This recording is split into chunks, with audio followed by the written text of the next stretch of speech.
Welcome to the Gritty Podcast. It's Friday, friends, and Brent and I have a giveaway to do. A couple of them. 3 of them.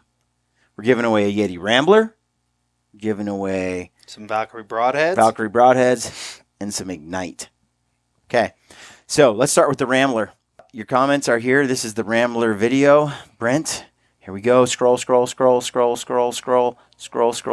the other way. Scroll. Back, all the way to the bottom, all the way to the top. Here we go. Stop. I would love the camo one. I love the Yeti products by MT_Outdoorsman. Yeah, MT_Outdoorsman. You've won a Yeti Rambler. Congratulations, my friend. Thank you for commenting. All right, next, we're giving away a set of Valkyrie Broadheads. My buddy Brent Hahn donated a couple for the show. Here we go. Those who left a comment on the YouTube video, scroll. Brent, say when. Up, down. Hang on, it's loading. It's not loading. Okay. Stop. Robert Palma. Looks like a great system. Hope to try some. Well, Robert, you don't have to hope no more. You're in, Robert. Okay. All right. The final giveaway is some Mountain Ops Ignite. Or did we say Ignite? We did say Yeti Ignite. or Ignite, I think. Yeah, whatever you want. Whatever flavor you want. Dealer's choice. And this giveaway is for the Elk Panel podcast we did with Ryan Lampers, Ryan Carter, Corey Jacobson, and Jason Phelps that we recorded at the Western Hunt Expo live. And here we go. Brent, you say when. Go back the other way. Stop. Taylor. And we almost hit MT Outdoorsman again. I know. I would say that fell on Taylor Bowman. Elk Hunting Legends, awesome podcast, stay gritty. Congrats, Taylor Bowman. You have won. Thanks, guys. Thanks for participating. And to get your stuff shipped off to you, reach out to us. Go to briancall.com, hit the contact button, and then boom. Type your info in here. Send us a note. We'll verify that it's you, and then we will send your product to you. Congrats, guys. All right. Okay, the rest of this podcast is with our good buddy Kendal Card. We mentioned it yesterday. This is part 2. We talk about the new Colorado boot, Crispi Colorado, and we talk about the new Adak Bino harness.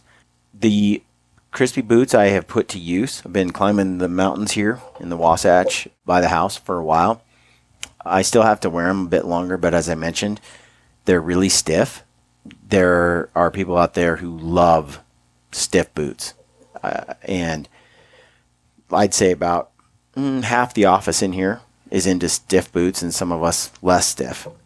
For me, they're pretty darn stiff. I still got to wear them to see how I feel about them, but right now, even in steep terrain, I prefer a boot that's not like a mountaineering boot. That's a personal thing.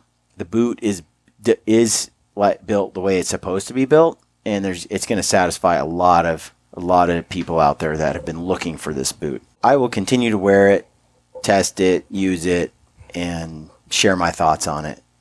So far, though, it's pretty awesome. It's just very stiff. Before we do that, don't forget we have deals and discounts, Stockisons, Grunt Work, Elk 101. We've mentioned them in previous podcasts. You can go back and check out those discounts if you're interested. I think we're going to keep this pretty short. Brent, today's workout for you? Today's a rest day. Today's rest day. I worked out yesterday. I'm taking it easy today. And then we'll be back in the gym tomorrow. What'd you do yesterday? Because you were lifting heavy. I did squats, deadlifts, and overhead press. It's my go-to workout. I do that twice a week, pretty much regardless. How much did you squat? 315? 315. Deadlifts? 335. 5 reps? 3 sets? Yeah. Overhead press was... See, the overhead press is where I get screwed over because I do 45s. That's it. I could probably do more, but I'm missing a bunch of muscles. I was born without a bunch of muscles. It's called Poland syndrome. Look it up. And I don't have that upper body strength. It's just not there for me. Yeah. I would say the overhead press at 135 is still impressive. It's still a lot of weight. I did the CrossFit workout open WOD 19.1. Yeah, that looked awful. It was 19 wall balls and 19 calories on the row. That couplet repeated as many times as possible in 15 minutes. Yeah. I don't do CrossFit as often as I used to, and I'm not interested in just crushing myself because it's hard for me to get enough sleep and then function the next day. And for me, I can go in, I can kick some serious butt. I can lift heavy. Mm-hmm. But it's the recovery. I just... Yeah. You can't speed up recovery, and I think that's what supplements...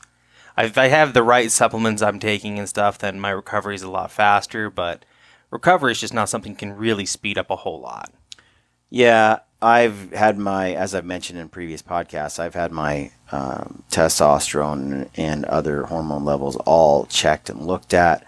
I actually had to see my doctor later in the week and find out, some more on what my results are, what they mean. And my testosterone levels continue to be extremely low for where they should be. We'll see where that takes me, but I did the workout. I coasted through it and got 7 rounds plus a couple of wall balls. So I was pretty happy with that. I felt like at that pace I could do 19-1 for 30 minutes straight at that same pace. One thing, I don't have a lot of sprinting gear, but I have a good pace. I'm like a diesel engine. I can hit that spot and go at a pretty high level for a long grind. But when I redline beyond that, it taxes the engine pretty quick, and I can burn out. But 7 rounds plus 2 on the wall balls is all right, and that was taking it easy. I think if I really wanted to push it, the last 3 rounds, I think I'd go a lot harder. Maybe go out of the gate a little faster. I'm not sure, but it was a good workout. It's always fun to do the open, I think, So I'll try 19.2 here soon. See where I stack up there. Anyway, get fit, folks. Get fit. Get out there. Push it. Strong feels good. And with that, we're going to jump into this podcast with Kendal Card. Hope you enjoy it. As always, leave us reviews on iTunes. We greatly appreciate it. Leave us comments. Sign up for our newsletter. Win a Hoyt bow. Thanks, and stay gritty. Tell me why I want this boot. No, good question. In the discussion that we had in Italy last year when we were talking about what are we going to do, we're not just coming up with boots for the sake of we need another boot. We're looking at where do we have needs. So, for example, 2 years ago, we brought the Laponia. Last year, we brought the Crossover. Both of those boots are lightweight. They address that light and fast category of being all leather, waterproof, but nimble, not quite like a trail runner, but similar in that nature. So we keep looking at different areas, and some people, we get feedback where guys will say, I want something, stiffer, or I want, less stiff. I want basically a slipper, or I need the Nevada, but I don't want insulation. So, 2 years ago, we came out with the non-insulated Nevada. Last year, we came out with the non-insulated Guide. So there's some of the feedback we got from guys saying, I want a stiffer boot. We came out with the Thor, and they said, nope, I want a stiffer boot, but I want ankle support, and I want a boot, though, that is a combination synthetic leather or more synthetic than leather. So we have the Brickstall, which a lot of the guys here at Mountain Ops will use and they love, and the Brickstall SF, which is a stiff flex, and that was a lot of feedback from guys like Aaron that said, hey, your boots aren't stiff enough. So it said, perfect, we'll make them stiffer. We have the capabilities. So as we looked at where do we have a need, we said we want a boot that's more stiff than Nevada, has a synthetic upper or a combination upper, but has ankle support.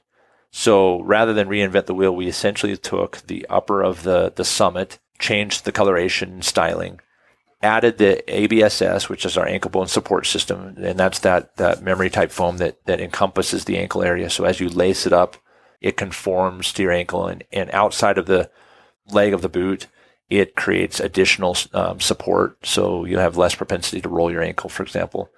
But then we took the sole and midsole, that dual density polyurethane, as we talked about before.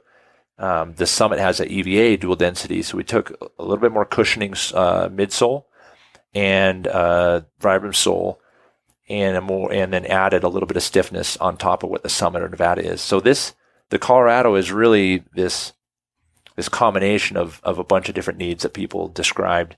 If I had to say, like, what is this boot ideal for, I would say this is a guy that wants a breathability. I want ankle support. I'm going to be in technical rough terrain that I have to have, some extra stiffness. So on the scale of 1 to 5, this is a 3.5 to 4 in that range. That created the idea for the Colorado. And you saw how that process started, and then we did, multiple iterations, different builds. Myself and Justin in-house tested some of the first protos we got last spring and summer. Brought in some different ones, made some changes. We had a couple guys in Montana that tested a couple.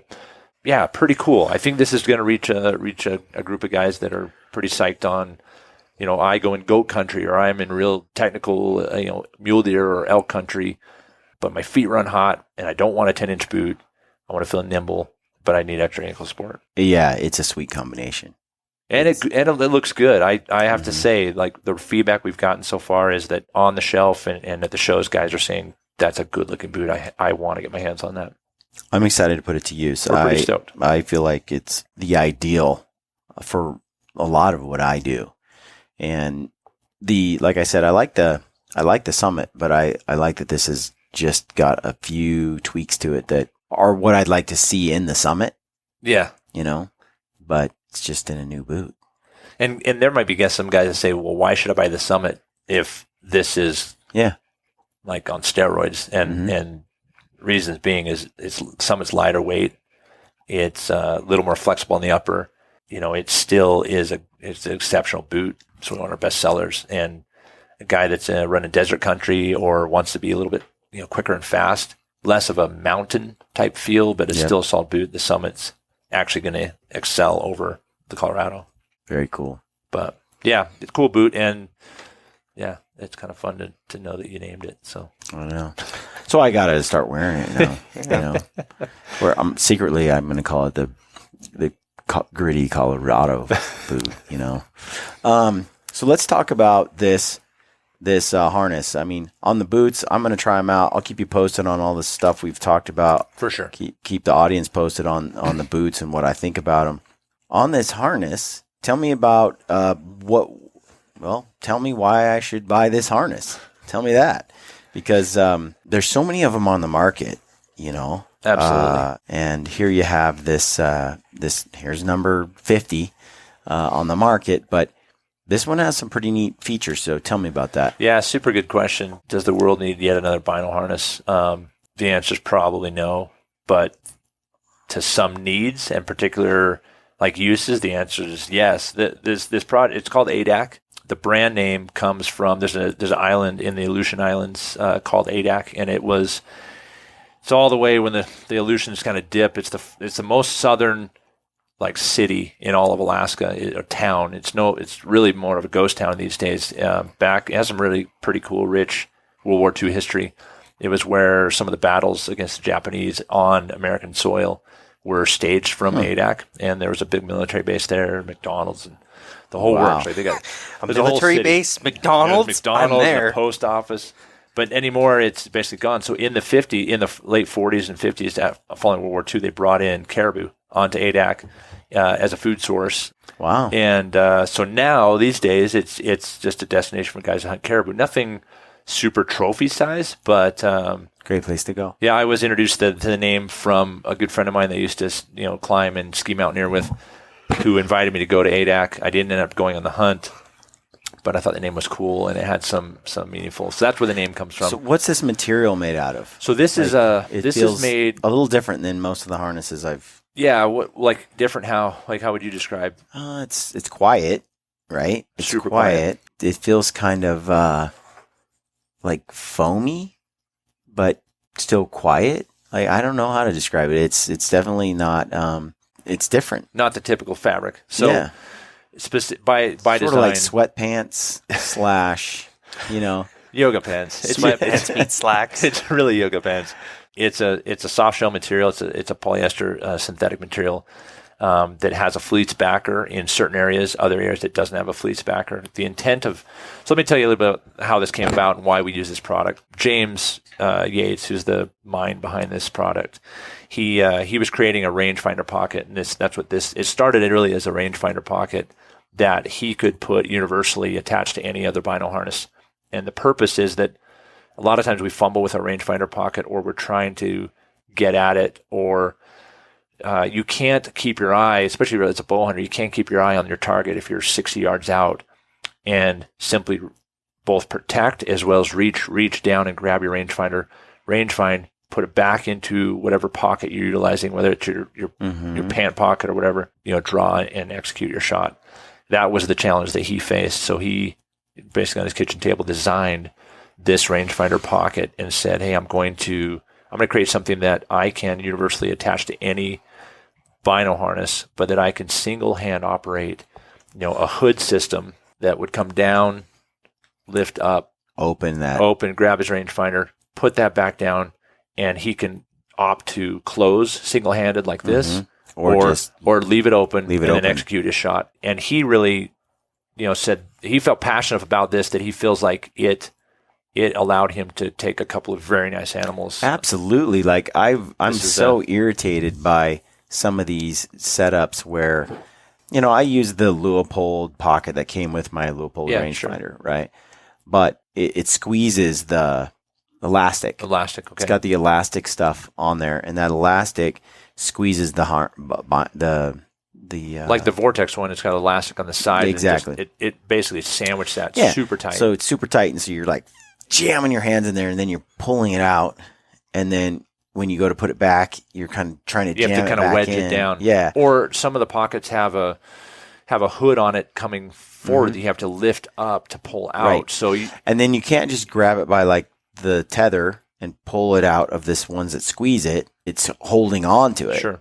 And so I just want like a little hole I can drop it in, just like what you've got right here. So that then because if you're looking at a mule deer at 55 yards, you have to do a whole bunch of different movements, or you have to look down to grab that your losing side of your objective. So the project was originally started that way, which is pretty cool.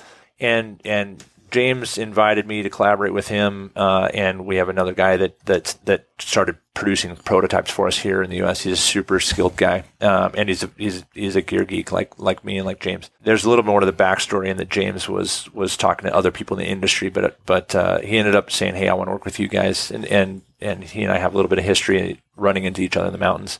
As we started to try and tackle the challenge of putting that rangefinder pocket and attaching it to any bino harness. And James was starting to construct his own bino harness that would work off the same concept of single hand operation, quiet with this type of fabric. The challenge was there's a couple others on the market that don't, that the bino itself is what maintains the shape of this face forward, this down forward. So without the binocular in there, you essentially you're set with something that this hood flaps or doesn't have any structure to it. This design right here is a patent pending design that allows the hood to come up and rest over it. So as you're wearing it, you simply are down here single hand. If you're 8 by 10 by, seems like those binos just slip right in. I mean, there's no sound on that. So whether you're range finding or bow in hand, rifle in hand, and you're stalking, you can simply bring that up in here. So he started creating this together with our prototype designer. We came up with this bino system, and the rangefinder pocket, because we have this kind of this wing on both sides of the rangefinder pocket, can if you're left-handed, you just move it over to left hand. It simply velcros and sandwiches. Ambidextrous.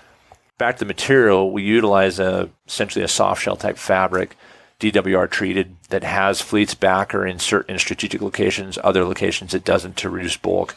So like the back of the harness is 2 different layers. One that's a non-backed fleece, and the other is a backed fleece. How breathable is that stuff? Fairly breathable. That's why we reduced it, and instead of doing 2 different layers with fleece backing, if we just do 2 single layers of fabric, there's very limited structure, and we found that it just wouldn't hold its shape on the back of on your back, but we wanted to do something that was minimalist and didn't have a huge pattern. Okay. That's why on the straps we just used straight up cord rather than you don't need some big wide strap. A, I mean, how many pounds are you carrying in this? Right. And B, you want to decrease the breathability or performance of whatever coat or jacket you're wearing. So from an ounce per ounce standpoint, this harness is extremely light, extraordinarily light. And from a functional standpoint, which is the whole reason it was built, it accomplishes for a lot of guys, single hand operation, very, very quiet. It's not full enclosure. I mean, it's very, very enclosed, and you can adjust how tight this comes up over the hood, how the hood comes up over the back. But how does it feel when you got it on? It's a dream. I hunted with it. Hopefully our film that Justin Nelson filmed of my elk hunt in Idaho, hopefully it makes it in the Full Draw Film Tour. Mm-hmm. But regardless if it doesn't, we'll still release it under Black Ovis, but in conjunction with Crispi that we did that film. But I used a prototype that was made actually out of the subalpine fabric, just because I wanted to match. Yeah. And we didn't have that fabric yet in the final color. It's awesome. James has used a couple of different prototypes over the last year and a half, and we've had a few other people utilize them, and this single hand operation that's a big deal. It's pretty slick. And then being able to pull that rangefinder out or your binos. I was using Timber Net's bino harness. Yeah, Solo Hunter one. The Solo Hunter one. One of the things I like about it is quiet. And it feels pretty comfortable on your chest. It's very low profile. Yeah. Kind of like this. But what I like about it is the ability to pull the binos out in close quarters and put them back in without it making a whole bunch of noise. Or without you doing some unnatural movement of trying to bring the binocular around a flap or other things like that. Yep. And then there's no magnets, which have a tendency to mess with any kind of compass you've got. Sure. Or being sometimes loud. And that's the other thing is you're like, you pull it here and it goes thunk, which is the downside with Solo Hunter, is if you're not careful, it can like pop shut and make a noise. I got busted once. I opened up a magnetic binocular and had a cow that came in with a bull at like 15 yards. Yeah, we just had the stockisons. It flopped and it snapped, and I thought I would die. Off they ran. We just had Tanner Howard on. He owns stockisons. He makes those leather moccasins for stalking deer. Yeah, those are cool looking. They're super cool. When you're in those close quarters, the last minute, when you've snuck your way in painfully slowly over time to get right in position, kind of like you do in South Cox and all you mule deer guys. It's fun. So fun. When you do that, that's when you realize how critical this is. Or if you're a whitetail hunter that likes to use his binos and wear them, you really need something that's extremely quiet. With that single hand operation, all that stuff is a lot more. I may not use this on a BC moose hunt. Oh, totally. Where I want something more like a Alaska Guide harness or something else. They make a great harness. They really do. Where you want something that's like super durable, full enclosure, almost like a secondary backpack. Like the Badlands it's magnetic, but it closes. You could ride a four-wheeler and go through a sandstorm, and that's still not going to get any dust in it. That's where I found like different bino harnesses. I like to use different bino harnesses for different hunts. And the Sitka harness I've been using a lot. Yeah, I've used that one too for quite some time. I hate the zippers. I'm like, why would we have a zipper on a bino, bivvy? But because zippers make noise, and then the material itself is too loud. It's a little too loud. Like it's easy to brush it, and anything that touches it on the outside, it's a bit loud. But for certain hunts, it softens over time. I've used that Sitka one for a number of years, and I like it. Feels good. Sure. I like how it fits, and I like the straps. I like the breathability of the back lacing system. Right. There's a lot of things I like about it, and I like that it's lower profile, and I don't sweat all over it like a big AGC harness. This I like this. I like this because I think it's going to be perfect for the type of hunts I just finished doing with Arizona Coues deer, where this puts you right at close corners. And some, like when I climbed the tree, I was climbing this tree to shoot that buck. I was up there and I pulled my binos out of that the harness as slow as I could, and that Sitka harness just makes a little too much noise. It's not really a one-handed operation as much. You're kind of like fuddling thing, and there is a magnet, and it goes thunk, and it can grab on, and a lot of things. Where this would have been the ideal harness for that type of hunt. We recognize. I mean, there's, like our tether, for example, like the way that the tether connects in, onto your binoculars. I mean, we instead of putting the snap down next to the binocular, which we opted to put it higher so that, because typically you don't want that snap to be touching this one. Yeah, which would happen, the lower one. So totally. I've wondered why don't guys think about that? You want that tether to be, have ample length to connect to your binoculars. There's no ring necessary. It's like you can just girth hitch this through. And then on the upper, it's not sewn in, because I personally don't use tethers. And I don't either. I've also dropped binos, 2 pairs of binos off a cliff. That weren't yours. Randy Newberg's and Brave Brinkers. Heard about that. Back to back. Same 2 days. I've started to use these a little bit, but I typically don't, or I'll do one versus two, because I just, like on the Sitka, I just do one. But on the upper here, where the tether attaches, we just have this passing through the tri-glide. Once you figure out what length you want, you can hold it. It's not going to come out. I mean, but just like a climbing harness, you just back it through, slip that down through there, and you're golden. It's very manageable from each user can change it the way they want. It still seems to me that with this open, though, if you lean forward, your binos aren't falling out. They will. I've had mine pop out, so that's why I started using the tether. At some point, that ridge on the top there that holds the hood, it does help so it doesn't slip. But if you have small binos like an 8x or small like a razor, a Vortex Razor 10x42 that I use a lot, it could fall through. Yeah, it can. Yeah. And I've had it happen, but yeah, it's probably smarter. Like my Sitka ones, the zipper comes so far down.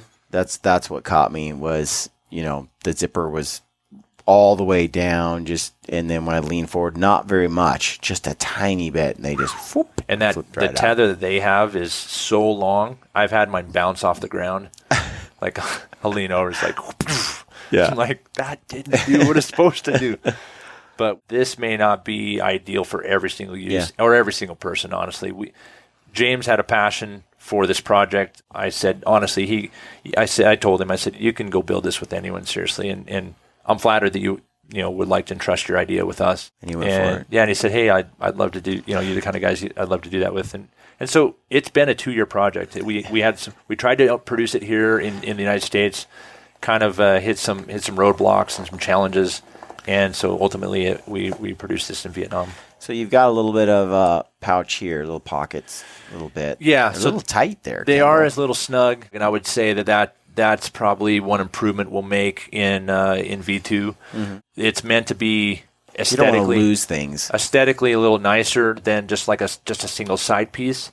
So you could put like a call in, in the front here if you wanted. He's a scent checker a lot. Right there. So like your, smoking bottle. Yeah. But most of these are used for like alcohols, elk diaphragms, and smoke in the bottle. So you can get that in there. It goes deep enough that it comes right to the neck of that. What I'll probably do is bring that up a little bit and then just make that quite not as, it's hard to find that balance of tight versus too loose. Or I've had wind checkers just pop right out of some that I've tested or used. We just didn't want to compromise on the fabrics, this or the Hypalon like we use in these areas for strength. It's been a fun process. I'm excited to bring it forth and under the Adak brand name. So how much will this cost? $150 is the retail for the whole system. Okay. So and it'll be sold initially as a full system rather than you cherry pick each piece, but separately we'll have in time we'll have just the bino harness itself with the rangefinder pocket. And we've got other products in the makings that will add to this. This size is our standard size, or what we call a medium, if you will, for 10x42, 8x42, and very small 10x50s. And then we have in production for a large, which would be like a 15, 10x50 and 12s, and then an extra large, which will be 15x56. Okay. For you kids that want to carry like 10 pounds on your chest. I do. So cool, yeah. Like I said, we always I've always got something that I've got going, and this is just the next stage. But we'll have them. The Adak brand will be sold to Black Ovis and to Shields initially, and potentially a couple of other dealers that we've shared that with. Black Ovis is still, we'll still carry all the different vinyl harnesses. We carry them all. We do a heck of a job with the AGC, and we love them, and most all of our staff uses them. The Sitka vinyl harnesses, we do a lot of business with Badlands, but this will add to that quiver, and this is a separate entity from Black Ovis. Very cool. Any last words? Anything you want to throw out there? Anything we should? Nah. Is that coming out in any other colors besides that one? Oh yeah, so we do have this. Yeah, this other one here. We have 2 different colors right now. Look at you, Brent. Wolf Gray and the Coyote Brown, and we're working with a couple of camel companies. I wish that's what they said on crayons. Wolf Gray, Coyote Brown. Elk Blood Red. I like that. Elk Blood Red. That's pretty cool. So yeah, it'll be those 2 initially, and we felt like those would go with most camel patterns. Like I said, we're working with some camel companies to create some in your favorite flavors. But very cool.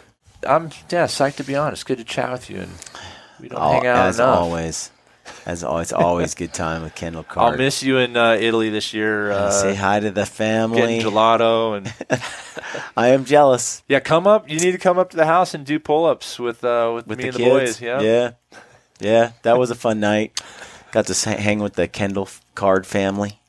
Yeah, doing pull-ups and single leg squats. You had a cool family. Thanks. We need to get out and chucker hunt. Heck yeah. Kind of out of time this year. We're down to last weekend. We're going to have to put it on the calendar for next year. But we could do some fishing. Something. Yep. Definitely some hiking. I have this feeling like Kendal and Jay Beyer are the type that just hike and never get. I mean, they got an extra foot of length per leg on me, so that doesn't help. But cover twice the distance with one step. Yeah, I'm definitely short. Yeah. No, thanks for having me on. It's good to chat. Fun to talk about what we got going, Crispi, and our new project with Adak, and very cool. All things boots. Are you guys going to be at the Western Hunt Expo? Yeah, we'll be at Western Hunt, and the Black Ovis booth is where we'll have the Adak, and the Adak can be. We'll have that website up here shortly, adakhunt.com. Okay. So people can come and check out all this stuff at the Western Hunt Expo. Try on the Colorado. At the Crispi booth, we'll have the Colorado available, and also at the Portland show if this goes out soon enough. Northwest. That's Portland show. Yeah, the Sportsman show. Okay. But come try the Colorado at Western Hunt. Cool. Get your size and see if it's right for your foot. If you are planning to come to the Western Hunt Expo and you haven't bought tickets yet, you can get $10 off. Yes. Your tickets. Yeah. If you buy them on Mountain Ops, or if you buy them at the Hunt Expo, but use the code MTNOPS. Yeah, Mountain Ops. So that's cool. And we may have one more surprise at the Black Ovis booth at Western Hunt. Another product? No. But something. Something. Big. So, very cool. Yeah. We'll see. And we'll announce that through our Black Ovis email and social. Okay. So we're hoping that comes together. If it doesn't, then you'll just have to wait for the surprise. All right, folks. Thanks for tuning in to the Gritty Podcast. Send your questions in at briancall.com. DM us on Instagram. Hit us up there. Leave a comment on this YouTube video. If you got more boot questions, we'll gather them up and maybe do this again. Yeah. And as always, stay gritty, friends. Stay gritty.